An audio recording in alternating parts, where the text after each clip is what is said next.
जणांचा, भले या देशात रत्नांच्या खाणी नसतील, पण पृथ्वी लाख मोलाची नवरत्ने याच मातीत जन्माला आली.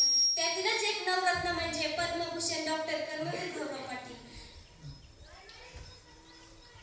डॉक्टर कर्मवीर भाऊराव पाटील 22 सप्टेंबर 1887 रोजी या महामानवाचा जन्म झाला. असं म्हणतात ना, एखाद्याच्या आयुष्यामध्ये असा एक क्षण येतो की त्या क्षणाने त्याचं संपूर्ण आयुष्यच उधळून टाकतो. असाच एक क्षण कर्मवीर अण्णांच्या आयुष्यातही आला होता. एकदा काय झालं, कर्मवीर अण्णांच्या घरी पाहुणे मंडळी आली.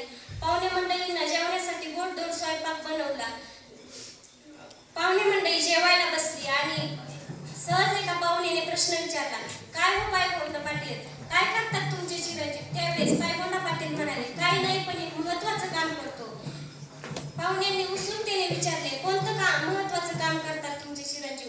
त्यावेळेस पायगोंडा पाटील म्हणाले, काही नाही, पण एक महत्वाचं काम करतो, ते म्हणजे 2 वेळेची खातो आणि गावभर हिंडतो. त्यावेळेस कर्मवीर अण्णांच्या पत्नी म्हणजेच लक्ष्मीबाई पाहुण्यांना जेवायला वाढायचं काम करत होत्या.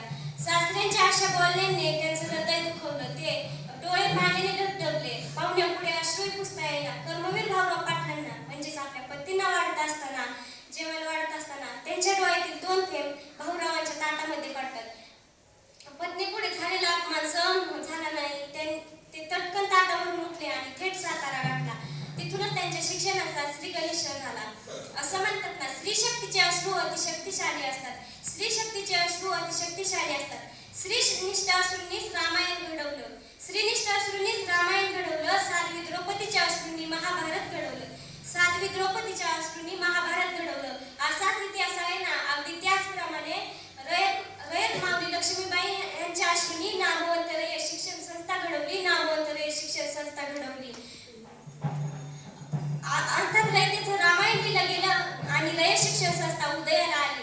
मित्रांनो, लोकशाहीचा मूळ गाभा लोकशिक्षण आहे हे कर्मवीर अण्णांच्या ज्ञानात होतं. त्यांनी अनवन पायानं वनवन करून अवघा महाराष्ट्र पालथा घातला आणि शिक्षणाची गंगा बहुजनांच्या झोपडीत नाही तर झोपडीतील खोपडीत पोहोचण्याचे